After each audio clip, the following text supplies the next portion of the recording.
It's intentional to crash the market, which is how smart money gets their money off the table due to dumb money funding and increasing the value of their portfolios.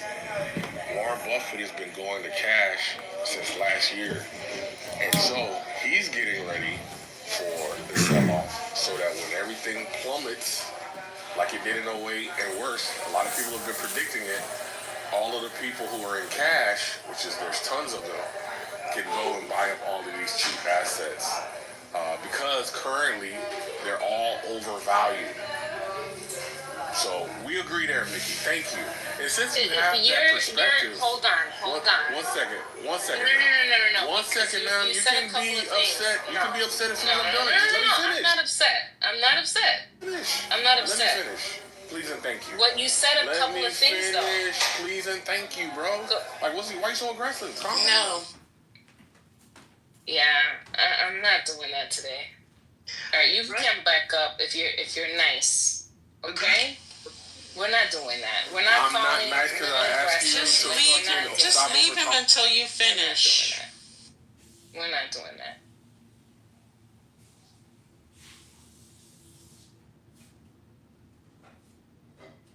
Yeah, you poo-poo head. Go ahead, Shane. What were you going to say? He's talking about, the most brilliant investor possibly that ever existed, but the man is 90-something years old or 80-something.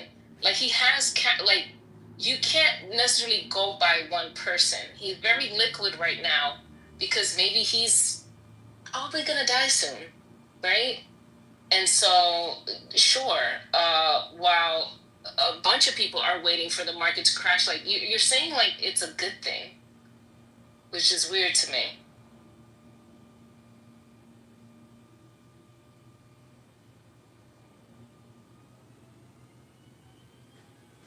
It actually is a good thing if you're prepared for it.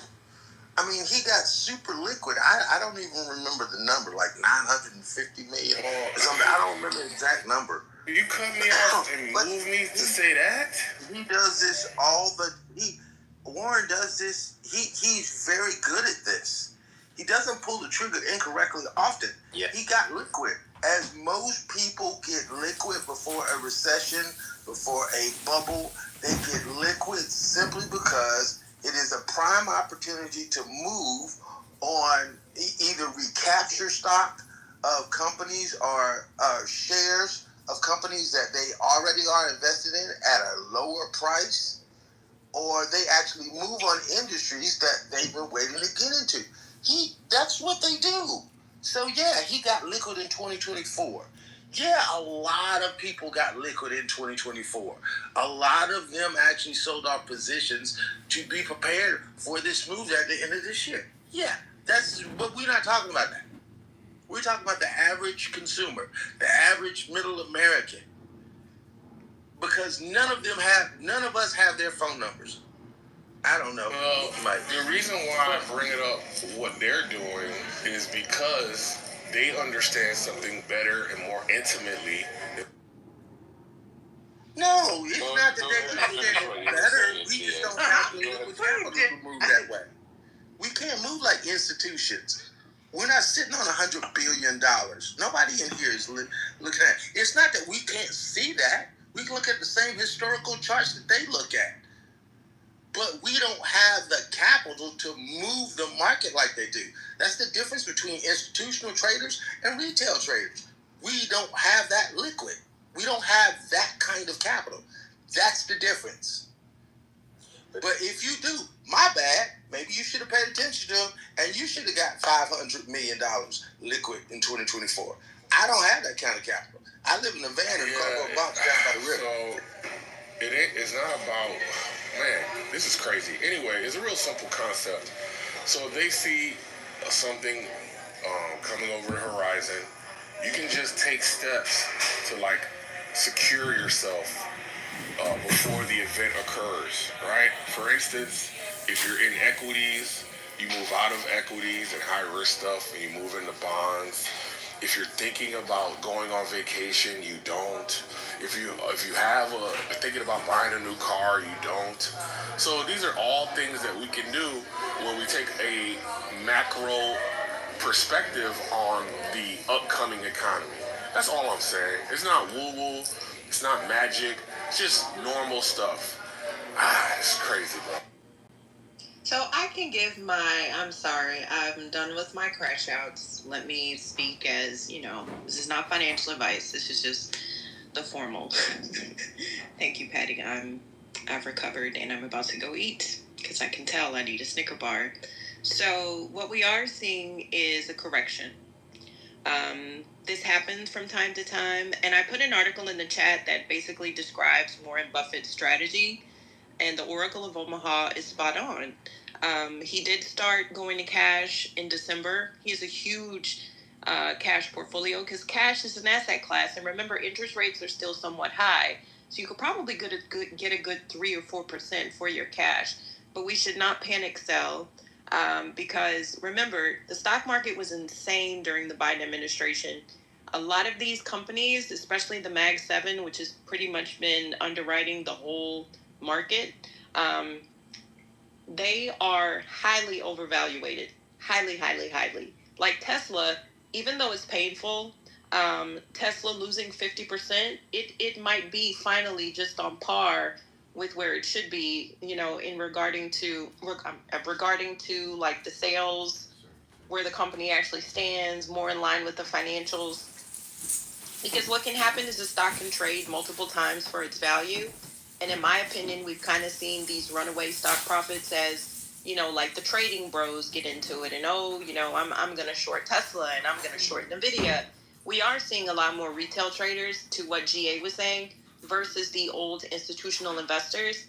Because a lot of the trading that happens in the market is algorithmic, right? It's not like 30 years ago where, you have the market makers getting together. We've all seen those movies with the ticker tape and people going, and you have 25, you got 25, I got 25 and a quarter, right? It's algorithms. It's 70%. A lot of this reaction is timed in, or priced in, meaning that the market knew what Trump was going to do. I think Patty mentioned this. He's been talking about this since he's been on the campaign trail, right? So we're well aware. We're not acting surprised, but seeing the results, right? It's kind of like if grandma is, I won't say grandma. If someone out in the world has cancer and we know that they're going to die and they've been sick for years, but then the reality of when it finally hits, like, wow, they've passed away, you're still going to have some reaction, even though you were prepping yourself for it, right? So this is not unusual. People are reacting, investors are reacting to uncertainty and fear. This is why gold is literally at an all-time high, right? Historically, we flock to gold. Can somebody see what Bitcoin is doing? Because I don't even look at Bitcoin, but that's interesting. Is it going down too? Probably. Yeah, Bitcoin is at 81,000 right now. It went down 5% today.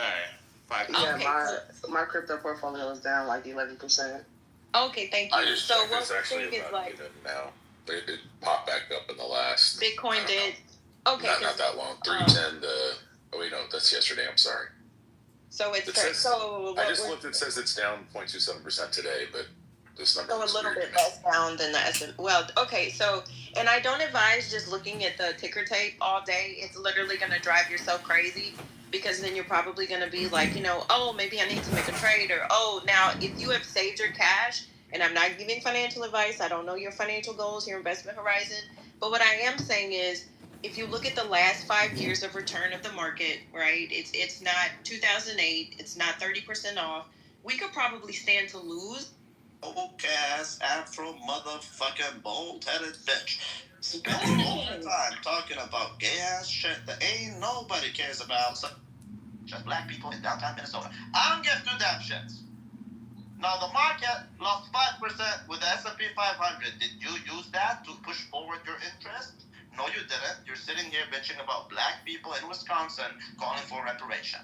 Eat my ass. See, Rabbi just thinks he's cooler than you. But you'll find liberation in captivity. You a nigga. That's what I'm saying. Oh my gosh. Oh my gosh. Dr. Oscar, how can you let this rabbi, this fake, false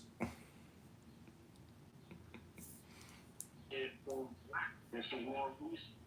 When we talking about the royalty that we talking about, they was not described as black. It was described as Tawny, Swab. I'm gonna pull up, but I'm not putting at all. I'm gonna pull up. I'm gonna say hi. I'm gonna hug the wife. I'm probably gonna give Nathan a mean mug and I'm leaving. You promised me a shot and a beer. Oh my God. Yeah, I forget. Welcome back to another exciting episode of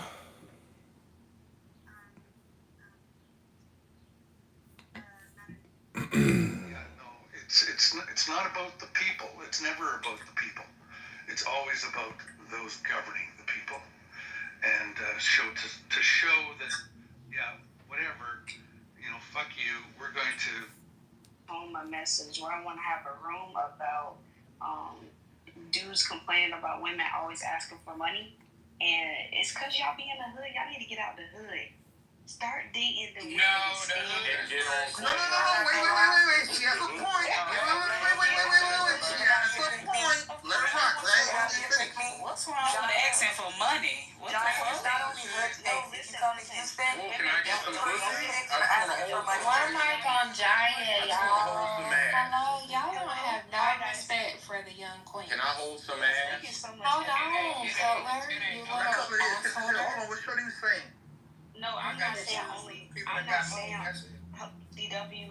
Hi, good morning, good afternoon. Good morning, good afternoon. I'm not saying that only hood women ask for money, but it seems like that's the culture. So, she wants your money. Get out the hood. Go get you a woman that got no-nos. She got a no-no this. Go get her. And I'm pretty sure a woman with. I'm just poking around, doing some emails, and thought I'd drop in.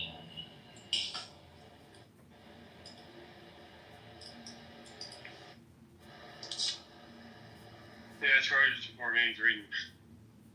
T. Carson. Carson, sure. From the cat to the cat, from one birthday to the next birthday, like every single day, like 5 days a week. I'm like, bro, if I gotta go through that, bro, like, ain't no way. Like, it just could never be me. Well, I could just tell you this. You sound like a very confident and very intellectual man, and you know what you want. That's what I mean in confidence. Communicate. Just literally, and I'm not trying to be funny because we thrive off of vibration, light, and frequency. So be mindful that the way you do articulate, it's like how the saying says, it's not what you say, it's how you say it. Sometimes you gotta understand that people live their lives. Look, they kicked me from the room. Damn, I'm like scrolling through Clown House. There's so many rooms, and it's just... I'm looking for essentially people I know, and I don't see anybody I really know. But,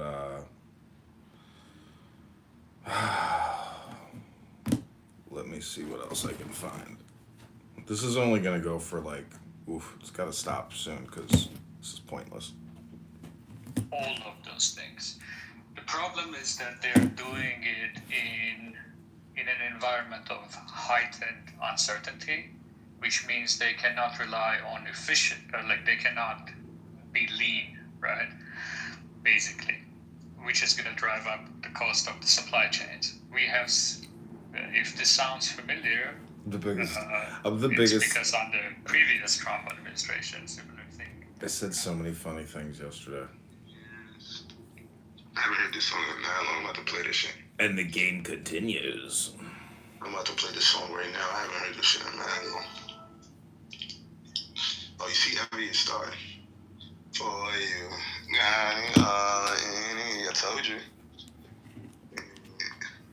So we're going to have a supply shock. And yeah, I don't know what's going to happen after that. That depends. Like last time, there was a supply shock. There were a few small bank failures in the United States, right? The SVB and others. We don't want to hear other room. If I wanted to do that, I would have made a God room right now to hear them delusional people talk all day about nothing. Right? Yeah, but what are you? I don't want to hear delusional people talk about nothing right now. Crisis happening, to be But honest. what are you talking about in here? You know, we're early. What am I talking about? But yeah, I guess the headline is that. You said, what am I talking about? Yeah. The level of We ain't talking about nothing. We listening to the music. You don't hear it? is really.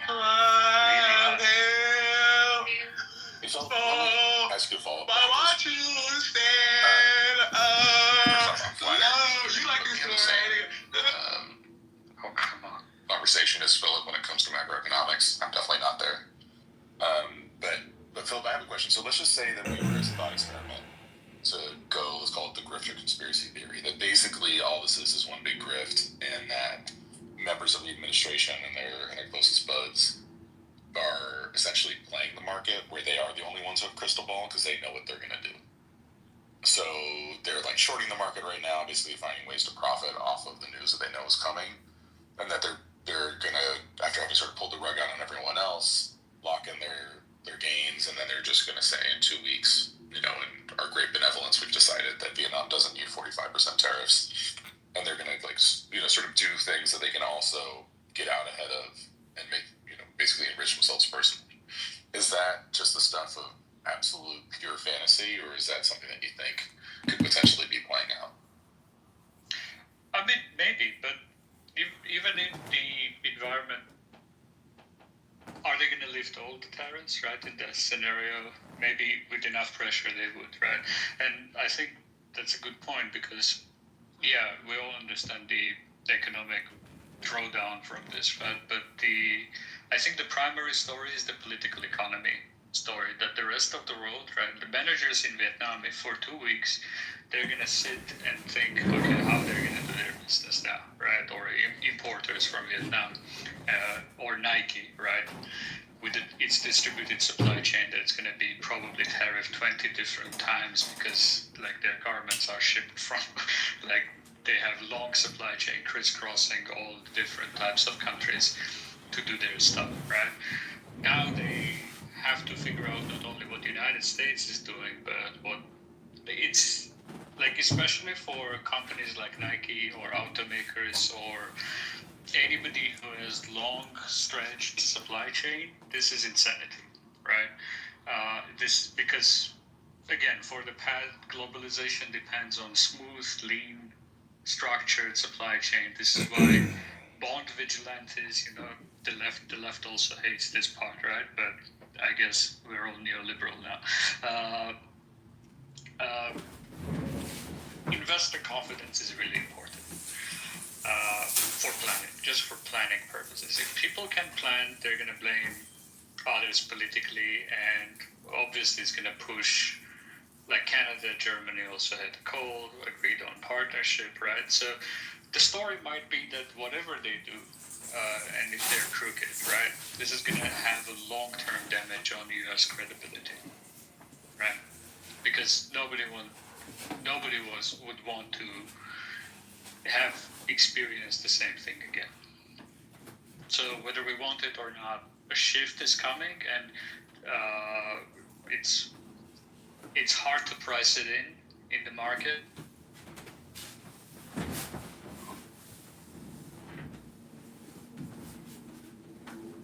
Did we lose him? Shit. No. Here he is. He's back. Go for it. Screen time. Yeah, I'll wrap up. Anyway,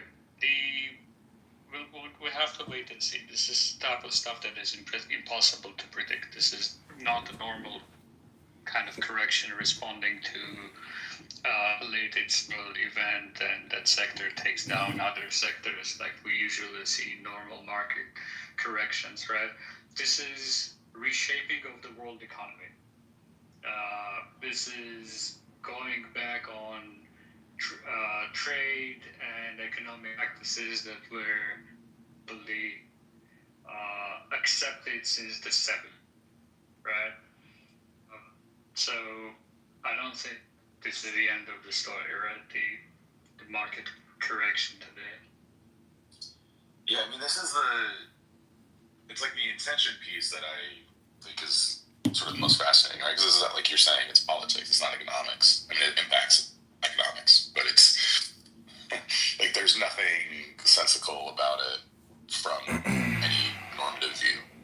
And so to me, the question becomes like, okay, then what's going on, right? Are we just, unfortunately beholden to the whims of a madman? Yep. Is there like a nefarious? Yeah, I mean that definitely feels as part of it, right? That's the only thing, honestly. And I've tried that's the only thing. But that's kind of what I'm trying to get at, Philip. It's like, are we like sure there's not some like I don't know? There's like the deeper Russian plot version of this. And there's the just grifting in the U.S. plot. There's like a few different ones.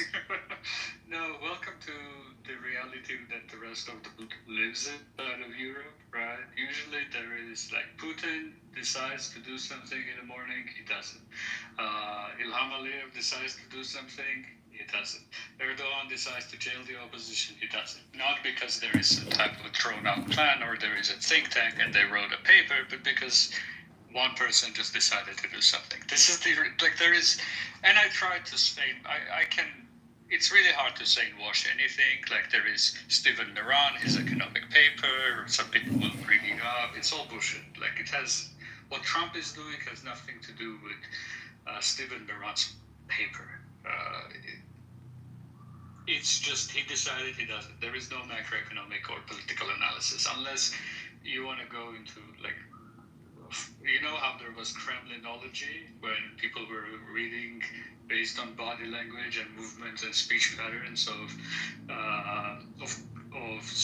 like Sovietology, right? Soviet Union political. Yeah, unless you want to go to that level of analysis, this just doesn't make any sense. There is no policy. There is no larger framework or larger plan. Well, have you guys already discussed the interest rate thing? Hold on, just before we jump to something else. I'm okay to jump to that. I just want to finish off this part first. Yeah, I think that one of the things that's interesting about first off, point well made about welcome to living in this kind of way under this kind of leader, fair. And also it was very kind of you to not mention the whims of the US and how those, the winds blow one way and then the other for so many countries in the world. The thing that is, I guess, just different with this is Erdogan, so he decides he wants to build a ton of infrastructure all over the country and hooks up all of his friends. You could see it very directly. This is what he wants to do. This is how he benefits. It's just not that opaque. And this just feels, I don't know, maybe different because, where is the corruption landing? What is the mode of corruption in this case and who's benefiting? Feels more opaque than with some of the sort of more small, not Turkey's a small country, but just less than the US, right? Less than the hegemonic power. Maybe Trump. Turkey's actually good. Yeah, This will go on forever. Turkey's actually a good example. For about 10 years before he got. Okay, that's gonna go on forever, but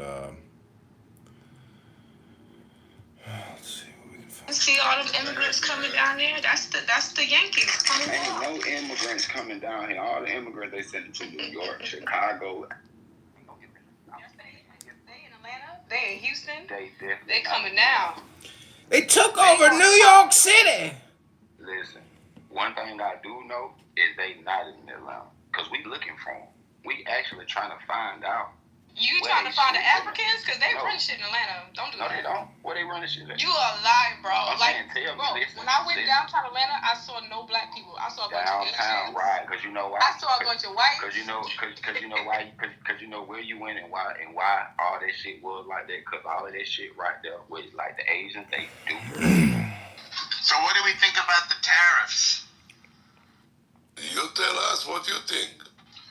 I don't understand it, but it's very strange to me. But he really likes it, so let's see what happens. I mean, I'll be surprised if it works, but let's see what happens. Look, so far, he was able to surprise everybody with anything that he did. So, and it's not that they didn't try it before. It's not something something new. They tried it before, and it didn't work. So maybe he learned something out of the fact that it didn't work before, and maybe now it's gonna work. You never know. You mean Trump tried it before, or America tried it before? No, America tried it before. Like in the 18th century or something? Yeah, I don't know when, but I think it was around World War II. Right. Did you notice, too, that they're offering all sorts of tax forgiveness? Yeah. This is a very amazing time. Hey, good to be alive in this time. You're right about that. That's a good way to put it. And thank God, I can't even believe it. I was talking with a good friend about this last night. It's sort of miraculous for the Jews. Like a miracle. Yeah. Absolutely. Like, you show me one thing that's working against us. I don't want to make a kind of horror, though. I know, I don't make. He's way too strong for I know. Good.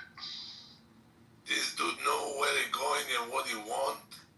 And I'm telling you, it's a good time to be alive. I like the way you're putting it. I'm going to keep thinking that I should be more grateful instead of worried. And he definitely thinks that God picked him. And you know what? He's kind of right. God did pick him. Look at how his life was saved in that moment. You cannot see, not even a single thing.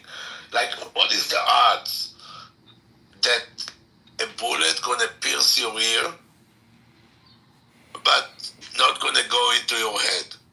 What is the odds for that? I did ask for a sign from God, you know, like that we're moving in the right way, and that was like the day before that freaking happened, and like I was like, so this is your fault, Danny. I hope not, but shit. Did you hear what happened when he was sick with COVID? That I had a dream that I was there, when he was sick that night or whatever. It was so weird. Did things happen, quote unquote? No, I just remember him being really sick, and then I like woke up. But like I don't think anything happened. You're very empathic. No, I don't know. Anyway, that is interesting that you dream about these things. No, it's not, because I never remember my dreams. So for me to remember, it was weird that I remembered that.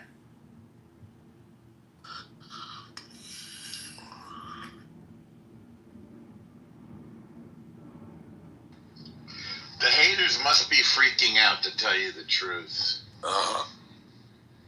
Right? Yeah.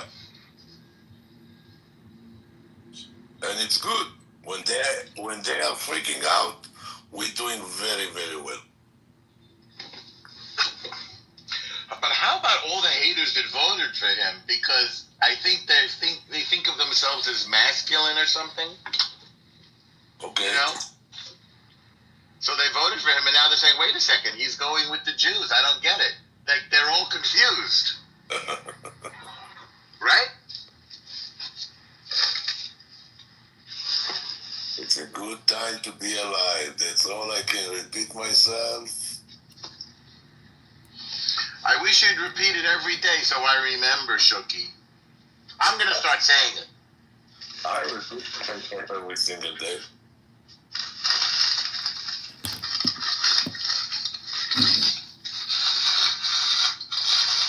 Could you imagine if it were, I mean, just briefly, if it were Harris and like, oh, don't go into Rafah, don't go into Lebanon. Can you imagine?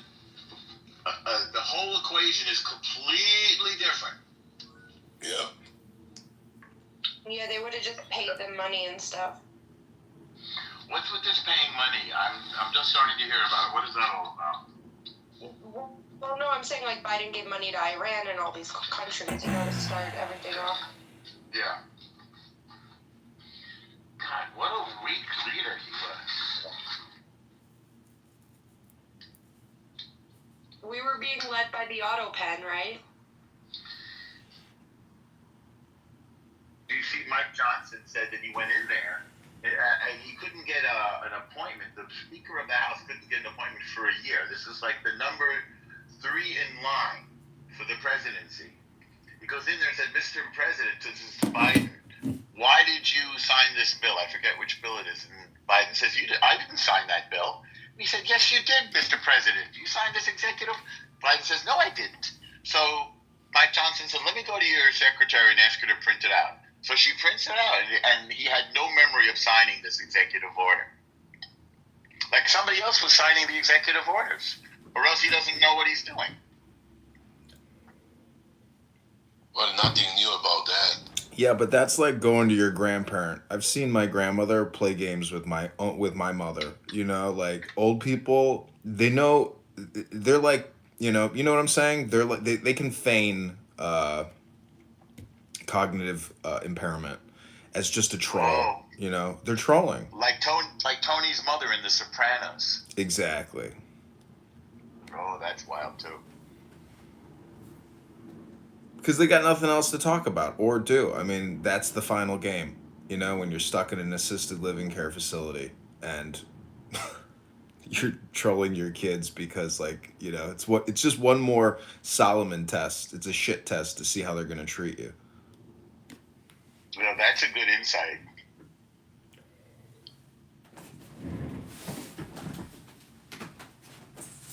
Which is you today? Are you Doge today?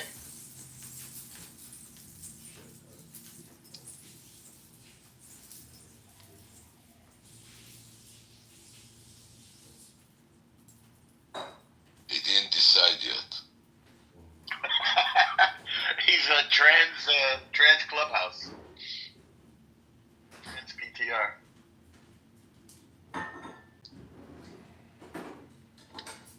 I don't think I've seen Ofer very much. That's a cute picture. I hope don't put the picture of your kid. You want to hear something crazy I did yesterday? What? So I'm watching a briefing from the IDF, and it's called the Daily Briefing. The guy has a kippah, and he's talking to Lieutenant Colonel Hariri. Okay? All right, so I'm watching this, and the Lieutenant Colonel is in his, he's at his desk, and there's all these pictures on the wall behind him. And I say to myself, you're showing, the enemy can see the pictures of your kids or something. So I get all nervous and freaked out, and I start emailing, like, the YouTube thing, and I look up the guy's name on LinkedIn, I send him a LinkedIn, I sent him on Instagram, and say, take this, you be careful, you're showing the enemy pictures of your kids, take that down. Isn't that crazy? Did he answer you? Didn't America like take all these like Israeli top secret soldiers and just show their face like right on TV? Yeah, I haven't heard back. This was like last night. I was like half asleep when I did it, so I haven't even checked to see if they wrote me back. And it's okay, but I said take this down. This is like a security concern. And then I said thank you for everything you do, Yasher Koach. You know, the Jews in America love you, etc., etc. You know.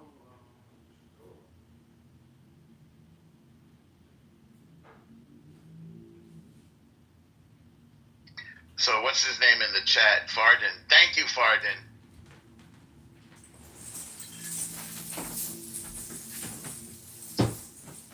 Yeah, Farden is one of us.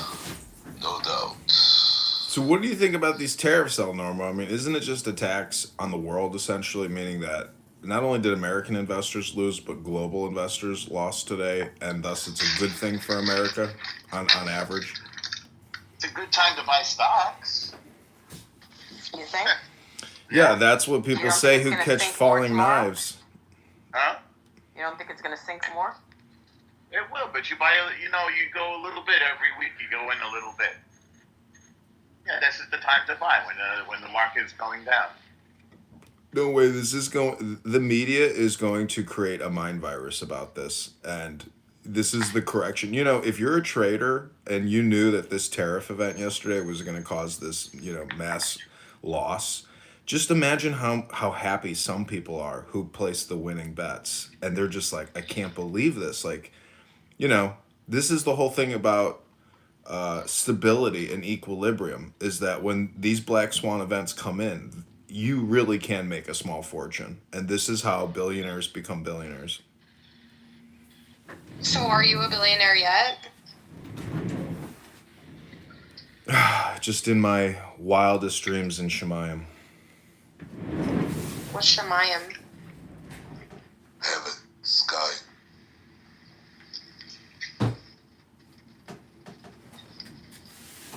Heaven is in the sky? I thought we thought it was in the ground.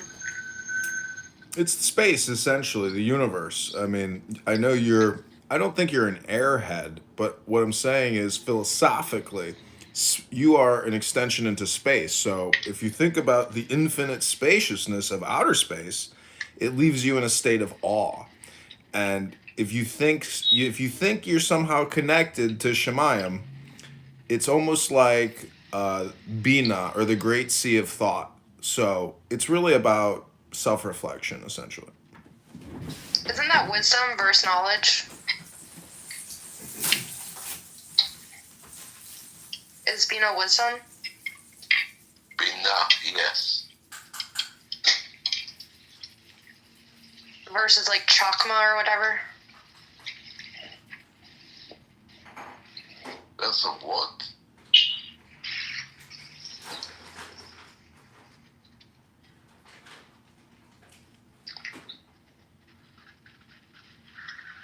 Chakma? Chakma? Hold on. Okay, Chakma? Don't try to spit on me. No, that's not what I was doing. No, that wasn't spitting. He's referring to the acronym that actually Chabad uses, which is Chachma Bina Da. This is Tanya, right? Correct. No, well, yeah, but this is the Kabbalistic tree of life. If you know the 10 Sephiroth, it's like most people don't know 3 variables, but the Sephiroth is 10. 10, not 11, 10, not 9. It's basically a way to make yourself smarter. Because be honest, most people can't remember more than 3 things. Okay, so Keter's the top, and then That's like your crown, or the Ein Sof, the limitless light. And then you have... But someone said Ein Sof is the Big Bang. Basically, yeah. But it's not just the Big Bang. If you believe in like spiritual metaphysics, in my opinion, this is all just wordplay in order to induce a state of relaxation and equilibrium. Because the whole thing deals with the middle pillar, which is, the center way between the Kabbalistic tree of life. So it's really just to produce a state of great awe, stability, equilibrium, joy, happiness, manifestation. You can use all those buzzwords. I would say they deal with mindfulness, essentially.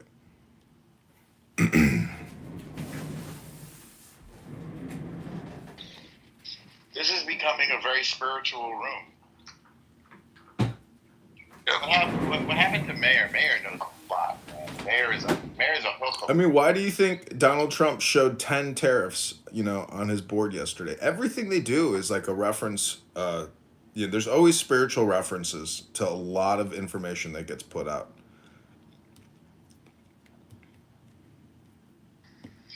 Do you know that Trump, as you know, came to the OHEL? Mayor Eric Adams comes to the OHEL. A whole lot of non-Jewish people come to the OHEL. The Rebbe's OHEL. Yeah. When I saw Trump putting that stone on Menachem Schneerson's grave, I was like, and he had a kippah on, I was just like, wow. I was like, this is gonna happen. Like, this is unbelievable. To take that photo and put that out to the American people, like, what is the voter thinking when they see Trump in a kippah putting a stone on some rabbi's gravesite? It's unbelievable.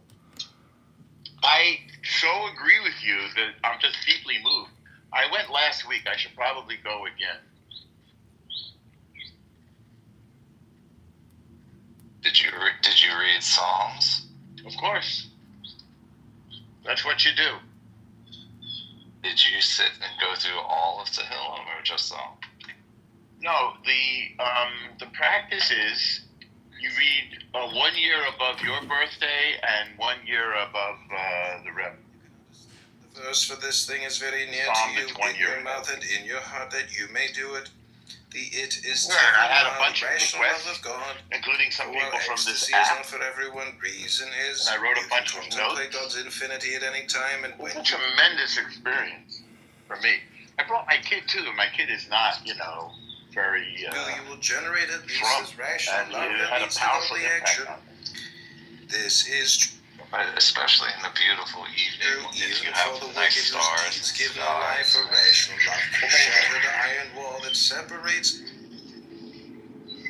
So But something about the fact that it's non-Jews even coming, it also I find very moving. Danny, do you keep Shabbos with your husband?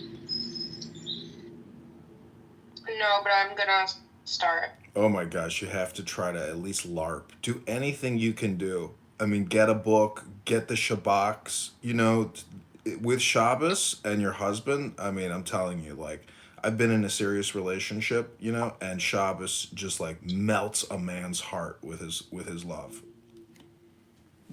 Yeah, but he always works. You think? It does. If you're with a good man that appreciates wisdom, like Shabbos is the big event. I mean, the whole thing is love. I know he works, but you got to try to find, your hour of power. I don't know. I don't know what to tell you, but it's the magic key in a relationship. Because you can work. You're building up to it. It's 6 days of hard work, and finally you get some relief on that 7th day. So. But it's more than that. You have to say the words. It's like a magic event weekly. And if you say the magic words, your life will improve drastically because you're conditioning yourself and programming yourself for the next 6 days. I agree on that. Me too. But, After bad come bullshit.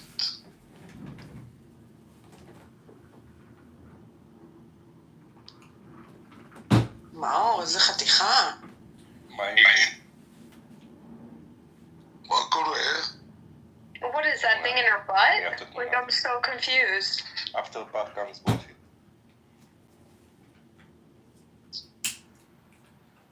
Oh, from the bad? Yeah.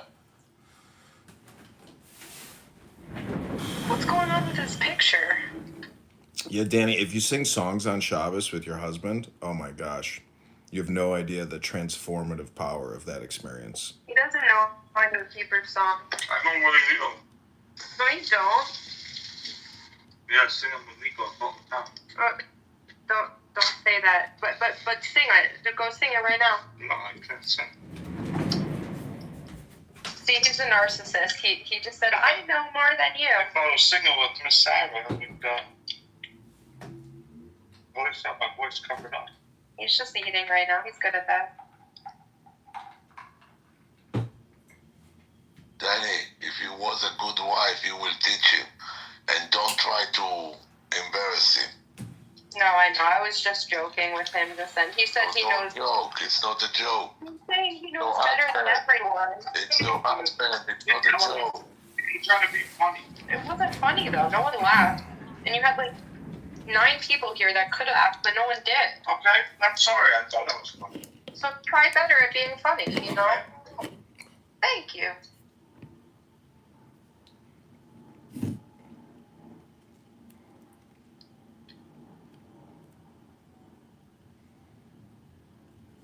But There you go. Danny, if you want the shortcut, just get the Tanya by the Alter Rebbe and read that on Shabbos. Don't. He just asked me when Shabbos is. Okay, so I'm gonna return him for a Jewish one because this isn't working.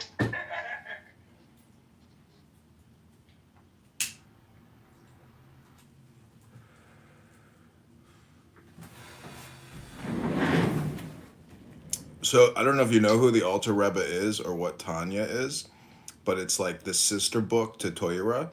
And it's really interesting because it's written by essentially the founder of Chabad, or you could say Chabad uses it as their source book. But if you go into any of these atheist rooms on here, and they're if you basically it's philosophy. It's very hermetic, like above and below, below and above. It tries to create a unity with God. It's a very interesting text and document to read, especially on Shabbos if you have a glass of wine, because if you read it out loud, it puts you like into a trance, and it deals with some very complicated philosophical concepts, which are definitely astrological, meaning the whole document tries to basically prove to you that God exists and that your brain is like a sponge. And so the more time you spend with Toira or Tanya, the more immersed you'll be into the universe or unity with God. So it's a fun document to use to induce this what I would call like a brainwave, essentially. But it's very direct and to the point, and it's super complicated but compressed. The Alter Rebbe essentially did a compression of philosophy into this Jewish manuscript known as Tanya. It's an incredible document. It's truly one of the gems of Jewish mysticism.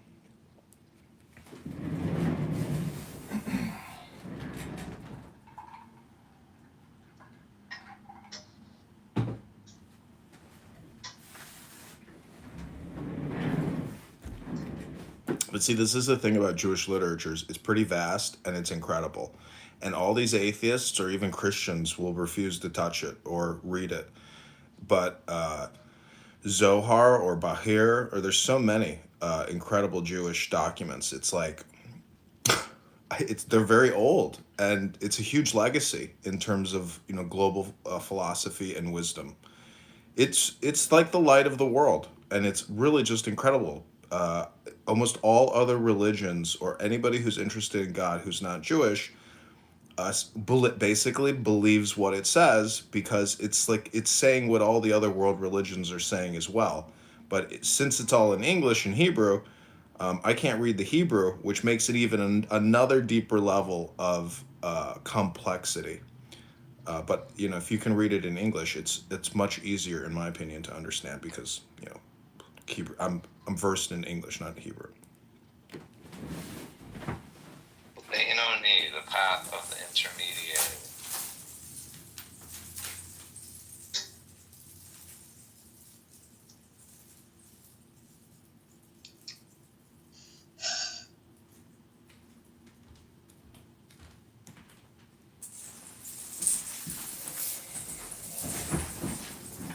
Yeah, the glossary for Tanya is interesting. I mean, because what it is a large language model. And when you study Tanya or Torah, you're expanding your vocabulary, your dictionary, and how you integrate it into your mind and life really, it creates wonder and awe, because if the stories are true, I don't know. I mean, people in Israel have known this probably for thousands of years, but even now more so than ever before. So Israel is like an incredible miracle, and these wars and these conflicts, they're unfortunate, but Israel is a modern miracle. It's unbelievable.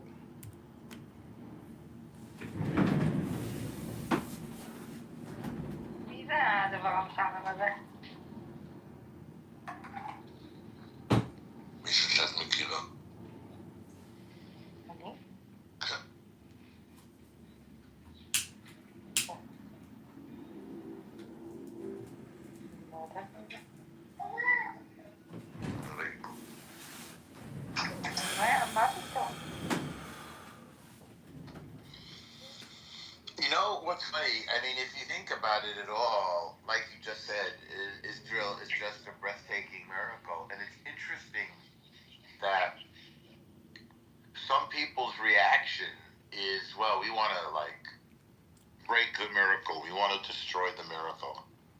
That's really an act against God, to act against a miracle.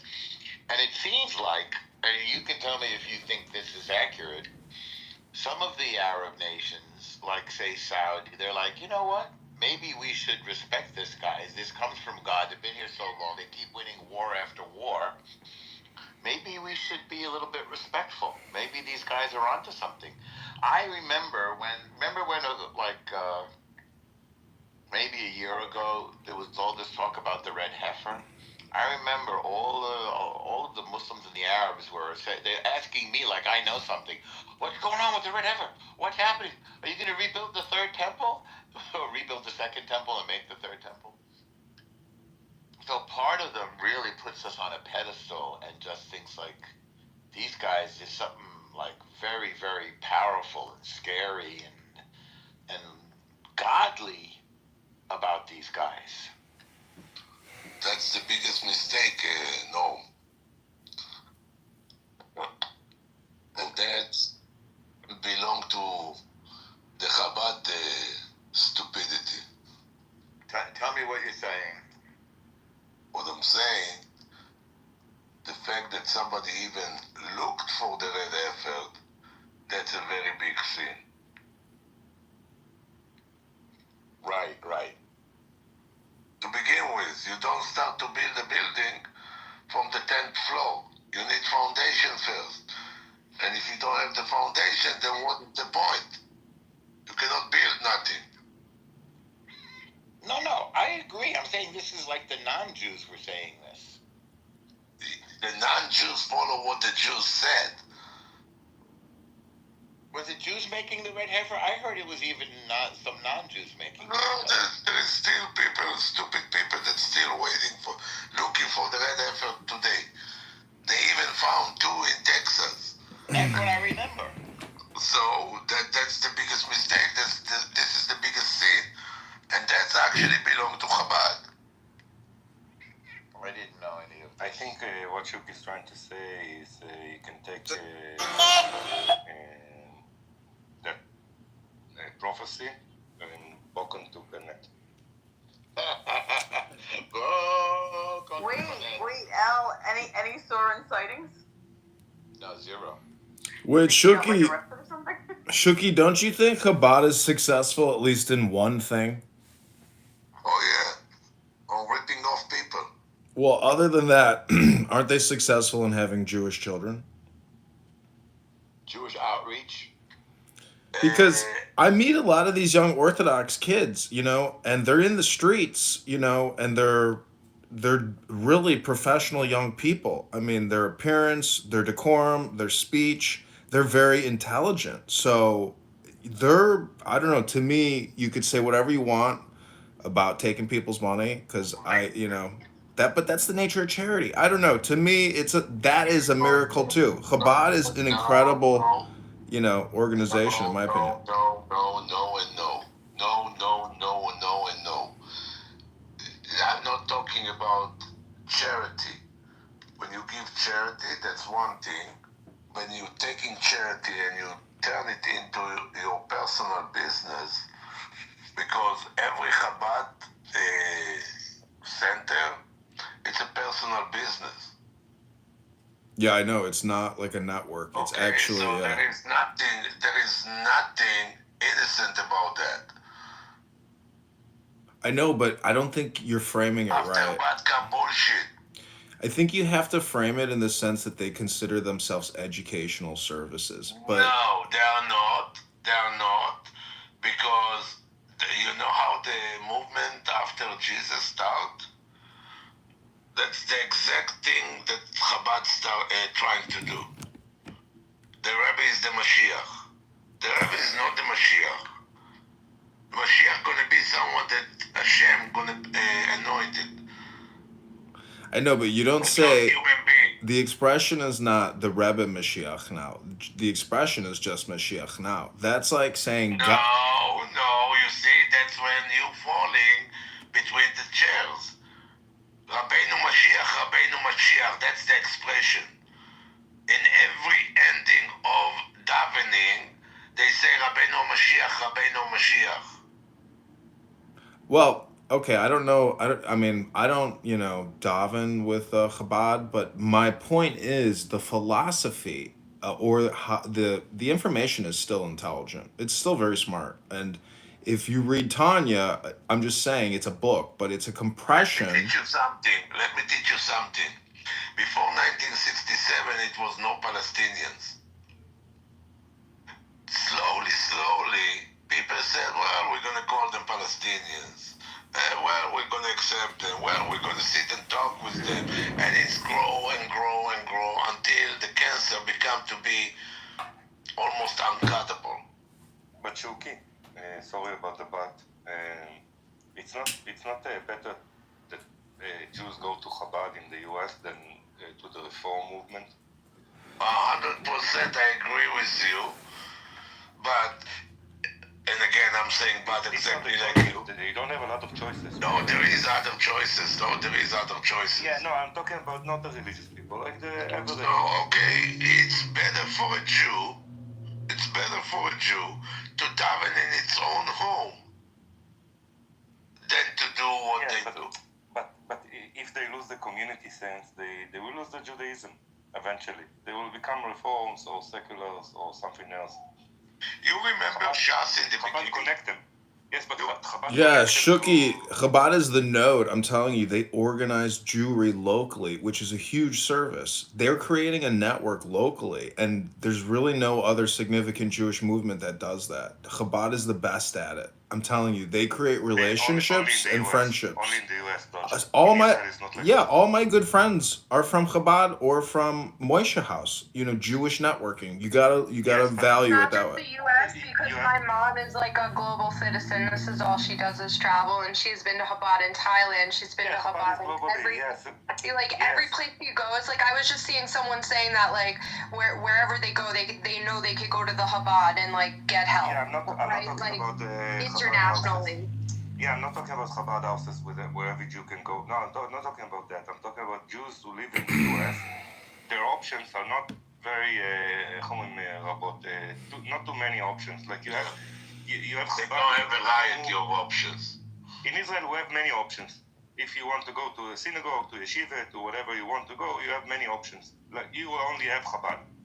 As a not completely secular Jew or not completely religious Jew, you have Chabad. Reform and Chabad mix. I mean, the Reform go to Chabad, but the Chabad don't go to Reform, you know? Of course not, because Reform is not exactly a Jew. No, it's exactly not a Jew. It's closer to Christianity, but... And so is Chabad. But you have to understand, without Chabad, a lot of them will become assimilate to the American society and will forget that they are Jews. 2-3 generations, there will be no Jews in the U.S. I almost agree with what you're saying. I just don't see any difference because, to my opinion, it's my personal opinion, in about 20 generations, Chabad going to be exactly like Christianity. So wait, why do you think 2 to 3 generations in America there won't be Jews? I mean, have you been to every major U.S. city? I mean, Jews in America? I mean like in the sense of the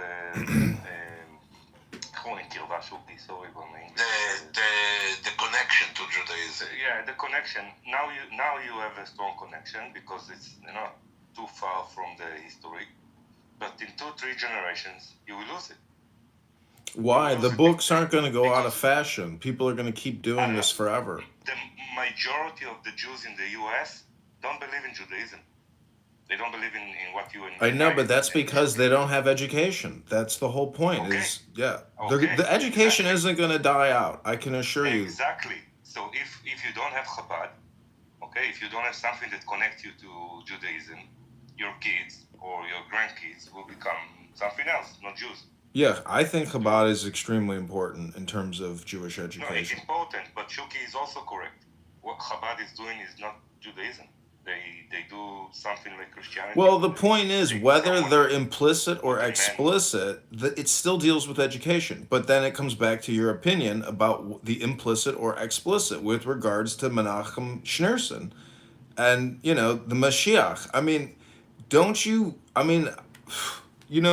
some people really love the guy because he really touched a lot of people's hearts. I know many Chabad rabbis that have pictures with him in Brooklyn, etc. That was a big spiritual movement. It's very important for people. Their whole identity, their credibility, their rebbeiship is tied to that movement, to that organization, to that feeling. Between that and Jesus, what's the difference between that and Jesus?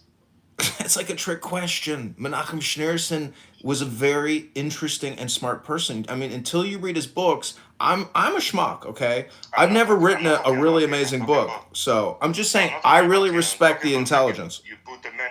No, I'm talking about you put a man, a real man, okay, dead man, but a man as a god. That's forbidden. Well, the point is, I can watch videos of Menachem Schneerson passing out dollar bills. He's just a man. I mean, he's dead. Everybody gets old, and I've seen many family members pass. And I'm talking about Milubavitch, the rabbi. Who? Nelson. Okay, sorry. So I don't know all the details. Yeah, all I'm saying is, you know, I mean, he had to have saved Judaism. I mean, because it's a programming. He was a media distribution business, but in the real world too. I mean, his dollar passing out events created basically a dollar social network. So you got to view their activities as being very cutting edge in terms of communication technology. I don't think you should. I'm just saying. I think there's ways to frame it that makes it more understandable in terms of like today's media and content. But the books themselves are. I mean, I'm telling you, like if you read that one book, Shulchan Aruch, or even the Book of Legends. There's just so many Jewish books that I know nothing, you know, and I don't even live a Jewish lifestyle. But when I go to Chabad, to me, they're very dynamic, well programmed, and they're learned, and they spend most of their time contemplating God, reading about God, but really educating themselves. That's the thing, is they're always reading. They're like the Mentats from the movie Dune. I'm telling you, they have essentially restored and saved Judaism, in my opinion. Israel's a different story. You're missing the point.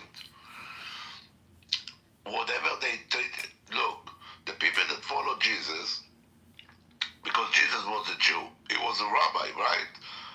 They follow him, and slowly they dilute it, because Christianity was created 300 years after Jesus.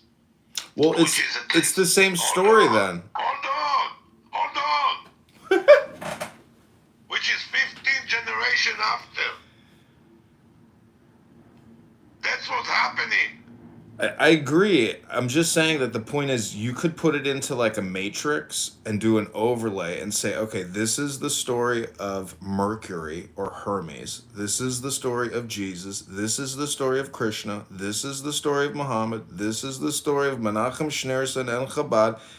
But see, Chabad is technically just Kabbalah. So, you know, I don't know if you know who Andrew Meyer is, but he's a former Clubhouse user, but he's on X now. And he, you know, told me to get this book called The Ways of the Tzaddik. And he went to Kabbalah Center on Olympic Boulevard in Los Angeles. Kabbalah is a big psychological restoration movement. It's technically therapy. It is neuro-linguistic therapy or neuro-linguistic dialectic therapy. This is a way to essentially, make yourself smarter. You mean it's like Madonna become to be an Esther, right? Exactly. Come on, give me a fucking break. I'm telling you, it's actually hypnosis. This may sound ridiculous, but in my opinion, it's a form of neurolinguistic hypnosis therapy. And that's what people use it for. And it's all in English. So that's what I think that's what I think people are doing. I think I think it's communication theory, technically. That's another problem, that it is in English. The real Kabbalah is not in English. Exactly. You have to know Hebrew. If you're not integrated in Hebrew, you're actually outside of Israel in a way. You're doing it in English. And it's technically like English Kabbalah. Yeah, who did the translation to the Kabbalah to English? English translators. Yeah, who? Christians, Jews, you know who? Yeah, probably Anglicans, right? Or English Christians. Yeah, probably Christians. That's why it's mistranslated. That's why we don't trust rooms. I used to make rooms about Torah, reading the Torah every Shabbat. Remember, Mo? Yeah, I remember. And a lot of time, when we discussed the portion that we read, people understood it completely different from what the meaning in Hebrew. And I wrote it from a Chumash, and still the translation is corrupted. It's not the same.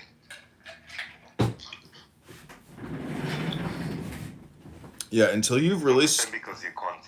Because the Hebrew letters they have different meanings, and it's like a miracle, right? That's how God created the world, with letters, with Hebrew letters. So you can't translate it. You can translate some interpretation, but not all of it. Every word has like few meanings. If you read the Bible, if you read the Torah, the first chapter, you have so many meanings of the first chapter. Just the first chapter. I'm not talking about all the book. You can't translate only one interpretation. I think I said it correctly, right, Shuki? Yeah. But whether you do it in English or Hebrew, I think the whole thing basically becomes like an AI supercomputer, because what you're doing is like a 3D model in your mind's eye. You're contemplating, which is really, if you're contemplating on God, you're just in total awe. It creates like a hypnosis or a trance state, and in that trance state, you can try to determine what your priorities are. So if you meet a Chabadnik who's not joyful, then I think something's wrong, because they program themselves on very high value information. It's it's basically super psychology. Oh, I met a lot of Chabad that they are not joyful. Not just one. I like them when I see them in the street. They're feeling stand. Yeah, those I like also. I like them because those I like also. You know why? You know why I like them? Because they're still innocent, and they did not got programmed to be the greedy part of them. So those I like them very much. Exactly. They are pure, still pure. I agree with you on that. I like them, and I'm using them a lot. Because I wake up, I have a bad morning, so I can forget in the morning, and then I see them in the street, and it fills me, like, yeah, I can do that. Yeah, those I like them. They're still innocent. And also the Chabad centers in all over the world. It's like it's amazing. Like every city you go, you have a place, home, like a place you can go and talk Torah and eat and like be with Jews. It's nice. In every hole in the world, like everywhere you can think, you have a Chabad, except of I don't know, Iran or North Korea. Oh, my place. In Texas, yeah. Not in my area. I don't know. We live in the age of commercial aviation. I mean, prior to 747s and mass transportation through the air, people, you had to deal with what you had to deal with. I'm just saying, the fact that you can traverse the globe now, and be in Manhattan or LA or Tel Aviv or wherever. It's just that fact alone is amazing, but essentially you still have to deal with your own personal psychology. And I'm just saying that, to me, that book Tanya by Alter Rebbe is an amazing book, and I've made a thorough study of it, and every time I read it, I'm just totally in amazement.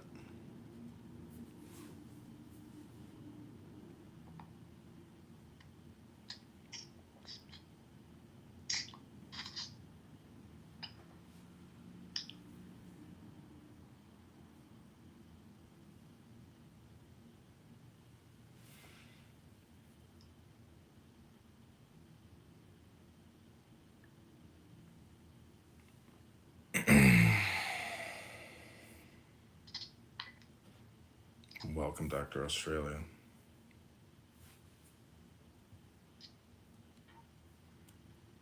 What just happened? Where is everybody?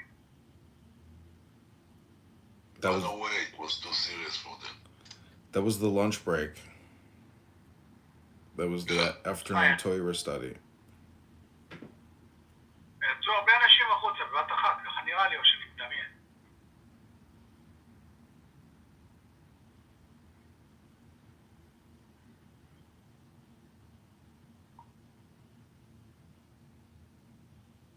So some of my, not a lot actually, I have some family. My cousin, she lives in Bridgeview, but she moved there. She's from South Carolina. And then the place is near Bridgeview. Also there. Not that much though. I would say like Lucy's there.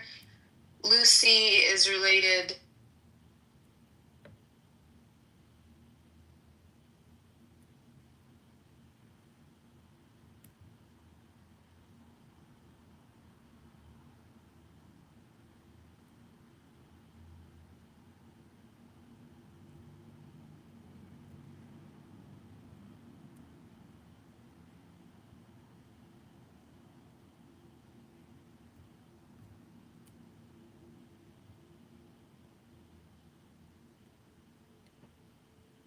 Narcissist part of their personalities. Generally, people with a collective cause that actually want to wield power, hold power, and everything that you mentioned, they will generally join forces to accelerate their plan quicker. I just find it so interesting that at this juncture, when it comes to building their utopia, they decide to part ways because nobody's working together. It's like 7 of them. And they all have their own plan. I just find that really interesting. So picture you put 7 people in the room that want to be an emperor, right? Picture like old school. Everybody's going to want to come to power in a different way. Maybe there's like the head of the Merchants Guild that wants to take over that way. Then there's the head of the church that wants to take over that way. Then there's the military commander that wants to take over that way. Then there's the established monarch that wants to take over that way. Then there's a foreign leader that wants to take over that way. One of the reasons why you're seeing this kind of division and infighting is everybody wants to have the most power they can. There can only be one person in power. So then you do simple power calculations. Do I ally with this person because they're going to go in my interests? How do I keep this person from passing me by? Like this person might want to literally kill me at some point. So how do I make sure that they don't do that? Do I team up with them? Do I try and talk them down to the person in power? So when I look at what's going on right now, it's, for me, in trying to understand it, it's that simple why you see the divergent interests. And behind